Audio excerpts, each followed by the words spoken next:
बिस्मिल्लाहिर्रहमानिर्रहीम। अस्सलाम वालेकुम नाज़रीन, मैं राना उज़ैर हूँ। 4 दिसंबर 2025 जुमेरात का दिन और अब तक की सबसे बड़ी ब्रेकिंग न्यूज़ भारत की जानिब से जो आज न्यूक्लियर हथियारों पर सुबह सवेरे ही एक बहुत बड़ा अटैक और हमला किया गया है और इसमें जो टारगेट किया गया है इलाका, ज़रा उसकी तमाम तर तफसीलात तो आपके सामने रखनी है। कंबर का एरिया है सिंध के अंदर, पाकिस्तान के अंदर। वहां के एक पहाड़ी सिलसिले की कुछ सैटेलाइट इमेजेस जो हैं वो भी सामने आ चुकी हैं, जिसको टारगेट किया गया है। न्यूक्लियर हथियारों पर हमले की खबरें आ रही हैं। सिंध के पहाड़ी सिलसिले को टारगेट करना, क्या तफसीलात आ रही हैं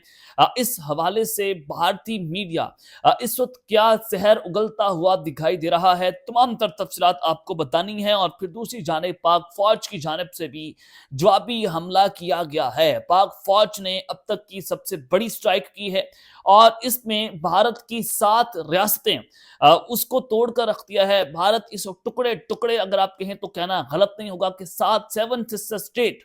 वो इस वक्त पाकिस्तान ने उसको टारगेट किया है और बांग्लादेशी बॉर्डर पर भारतीय फौज को पिस्पाई का सामना करना पड़ा है। पाकिस्तान ने किस तरह से बांग्लादेश के रास्ते इस वक्त भारत की गर्दन मरोड़ कर रख दी है, इस हवाले से भी कुछ इंपॉर्टेंट डिटेल्स आपको देनी है। आगे बढ़ने से पहले मेरी आप सबसे दरख्वास्त होगी कि आपने इस चैनल को लाजमी सब्सक्राइब करना है, वीडियो को लाइक करें, शेयर करें। कमेंट सेक्शन में आपने पाकिस्तान जिंदाबाद, पाक फौज पाइंदाबाद का नारा कमेंट में जरूर करना है।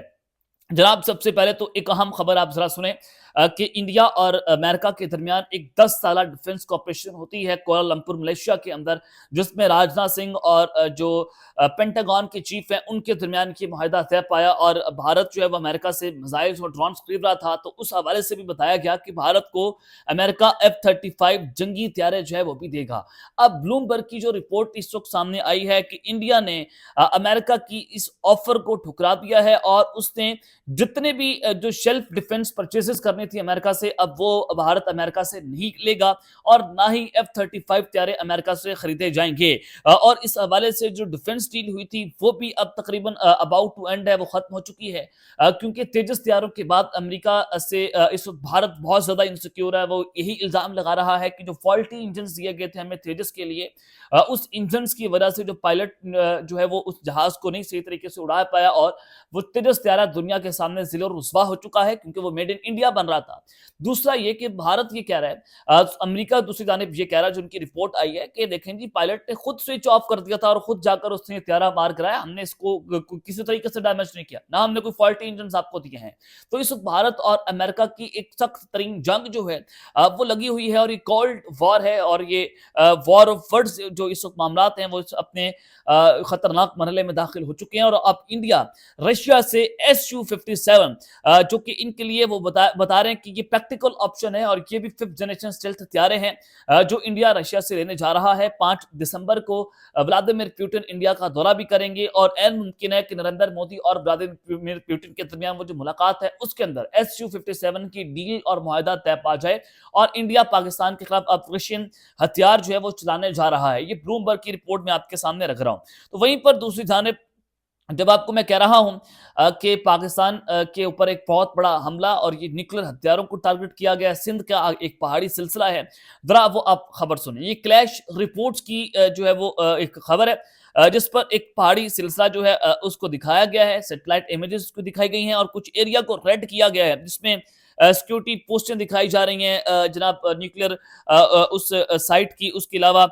एडमिन सेक्शंस हैं, कंस्ट्रक्शन साइट है और टनल एंट्रेंस है और बंकर्स दिखाए गए हैं जो इसके ऊपर बताया गया। अब खबर क्या है? Satellite imagery reveals that Pakistan is expanding some of its nuclear missile storage facilities. वो कह रहे हैं, इंडिया ये बात कर रहा है कि पाकिस्तान जो है वो न्यूक्लियर मिसाइल की जो स्टोरेज फैसिलिटीज हैं उसको बढ़ा रहा है, उसको एक्सपेंड कर रहा है, यानी कि पाकिस्तान उसके नित नए तजुर्बात भी कर रहा है। और ये माउंटेन रेंज है किरथार की,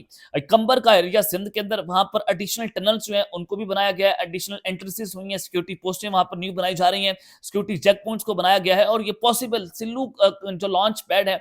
उसका एरिया बताया जा रहा है कि वहां पर ये सारा कुछ हुआ है। अब ये इंतहाई लर्जा खेज जनाब सूरत हाल बनी हुई है कि इंडिया पाकिस्तान के ऊपर एक बहुत बड़ा उसने घिनौना इल्जाम लगा दिया है कि पाकिस्तान जो है वो न्यूक्लियर हथियारों को جو ہے وہ ایکسپینڈ کر رہا ہے. اور سندھ کے حوالے سے راجناتھ سنگھ آلریڈی یہ بیانات دے چکے ہیں کہ دیکھیں جی ہم نے سندھ جو ہے اس کے اوپر اٹیک کرنا ہے, ہم نے جو ہے وہ کراچی کا راستہ سر کریک سے ہو کر گزرتا ہے, ہم نے اس کے اوپر اٹیک کرنا ہے, اور سندھ سون انڈیا کا حصہ بنے گا, اور کراچی کے اوپر ہم نے حملہ کرنا ہے. انڈیا کے جو نیول چیف ہیں ان کی جانب سے بھی دھمکیاں دی گئیں. اور اس کے بعد اب یہ جو رپورٹ ہے نیوکلیر ہتھیاروں کے حوالے سے کہ پاکستان نیوکلیر جو اپنی فیسلٹیز ہے اس کو ایکسپینڈ کر رہا ہے, یعنی کہ ایران اور اسرائیل کی طرز پر بھارت کا پاکستان پر ایک سٹرائک کرنے کی کوشش کرے گا, یہ الزام لگا کر کہ پاکستان کی یہ جو سائٹ ہے ہمارے لیے خطرہ ہے, تو لہٰذا ہم اس کے اوپر اٹیک کر دیں گے. تو یہ بہت امپاسبل سی بات لگ رہی ہے کہ بھارت ایسا کرے گا. ایک تو اس میں اتنے تپڑ نہیں ہے, اتنا اس کے اندر ہمت اور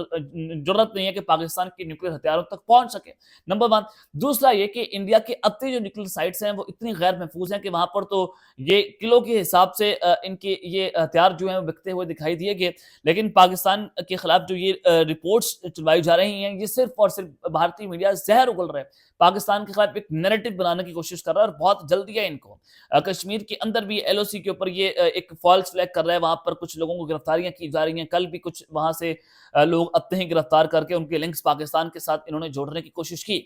تو اس ساری سچویشن میں حالات جو ہیں وہ ایک مرتبہ پھر سے فالس فلیگ آپریشن کی جانب جاتے ہوئے دکھائی دے رہے ہیں. تو پاکستان نے بھی جناب اب سٹرائک کر دی ہے, پاک فوج کی طرف سے ایک بہت بڑا جوابی حملہ کیا گیا بھارت کے اوپر, اور منہ توڑ جواب ان کو دیا گیا ہے بنگلہ دیش کے راز سے. ایک تو بنگلہ دیش اور پاکستان کے درمیان جو اس ڈیفنس کوآپریشن ہے وہ اپنی ہسٹوریکلی آگے جا رہی ہے, اور 1971 کے بعد پہلی مرتبہ ایسا ہے کہ بنگلہ دیش کے پائلٹس پاکستان آ کر ہمارے پائلٹ سے اپنی ٹریننگ حاصل کریں گے. GF-17 تھنڈر کا بلاک 3 پاکستان بنگلہ دیش کو دینے جا رہا ہے, جو بنگلہ دیش انڈیا کے بارڈرز کے اوپر تعینات کرے گا. اور جب ہمارے joint chief of staff committee جو ہے وہ جنرل ساحل شمشاد مرزا صاحب بنگلہ دیش کے دورے پر گئے, تو اس بھارتی میڈیا رپورٹ کر رہا تھا کہ دیکھیں جی پاکستان کی ہائی پروفائل آفیسر آرمی کے جو افسران ہیں وہ چکن نیک کا دورہ کرنے جا رہے ہیں, یعنی کہ چکن نیک سے ان کی اتنی جان جاتی ہے جس کا آپ اندازہ نہیں لگا سکتے. یہ 7 سسٹر اسٹیٹ ہے, اور لداخ کے اوپر بھی اس وقت جو جناب چائنا ہے اس نے 2 بفر زون بنا دیا ہے, اور وہاں پر اس سے روبوٹک آرمی جو ہے اس کو تعینات کر دی ہے. تو اس وقت بھارت جو ہے وہ اس وقت شدید ترین ڈپریشن کا شکار ہے. تو اب بھارت بنگلہ دیش کے ریٹائرڈ بریگیڈیئر ہیں جنرل عبداللہ امان, ان کی جانب سے ایک سٹیٹمنٹ جاری کی گئی ہے. تو انہوں نے کہا کہ India must be broken into pieces for Bangladesh and regions پیس, کہ انڈیا کے ٹکڑے ٹکڑے کرنا ہوں گے, یہ ہمارے لیے بنگلہ دیش کے لیے اور اس خطے کے امن کے لیے بہت ہی زیادہ ضروری ہے کہ انڈیا کو لگام ڈالی جائے. اور 7 سسٹر اسٹیٹ کی طرف یہ ان کی جانب سے اشارہ کیا گیا ہے کہ جناب ہم نے ان کو جب ٹکڑے ٹکڑے کرنا ہے تو 7 سسٹر اسٹیٹ ایسی اسٹیٹ ہے, یہ چکن نیک ہے, چکن نیک کی طرح وہاں پر ایک پتلی گلی, اور اگر وہاں پر کوئی ہلہ بول کے جائے یا وہاں پر اٹیک ہو جائے تو بھارت کا ان 7 سسٹر اسٹیٹ یا ان کا جو ان 7 سسٹر اسٹیٹ کا باقی بھارت کے ساتھ رابطہ منقطع ہو جاتا ہے. تو یہ بھارت کے لیے اتنی امپورٹنس رکھتی ہے, اور اگر یہاں پر اٹیک ہو جاتا ہے یا کوئی معاملہ ایسا بنتا ہے تو بھارت کے لیے کچھ انتہائی خوفناک سچویشن ان کو فیس کرنا پڑے گی, کہ اگر بھارت جو ہے وہ کچھ بڑا پاکستان کے اوپر اسٹرائک کرتا ہے, فالس فلیگ کرتا ہے, یا افغانستان کے راستے جس طرح سے وہ شرارتیں کر رہا ہے, پاکستان پر اٹیکس کرتا ہے, پراکسی وار کھیلنے کی کوشش کر رہا ہے, تو پاکستان بھی اس پراکسی وار کے اندر داخل ہو گئے. اینٹ کا جواب پتھر سے دیا جائے گا, یہ فیصلہ جو ہے وہ ہو چکا ہے. تو یہ ایک جنرل عبداللہ جو بنگلہ دیش کے بریگیڈیئر ہیں ان کی جانب سے بریگیڈیئر ہیں ان کی طرف سے یہ ایک جو ہے وہ سٹیٹمنٹ دی گئی ہے کہ اب بھارت کے ٹکڑے ٹکڑے کرنا لازمی ہے, یعنی کہ چکن نیک کو کے اوپر قبضہ کرنا بہت ضروری ہے. اس کے علاوہ یہ اس خطے کے اندر امن پیدا نہیں ہونے دے گا, تو یہ ہمارے لیے ایک بہت بڑا تھریٹ ہے. اب تک کے لیے اتنا ہی, اپنا خیال رکھیے, اور اس اپنے ناظرین اللہ نے کے بعد پاکستان زندہ باد.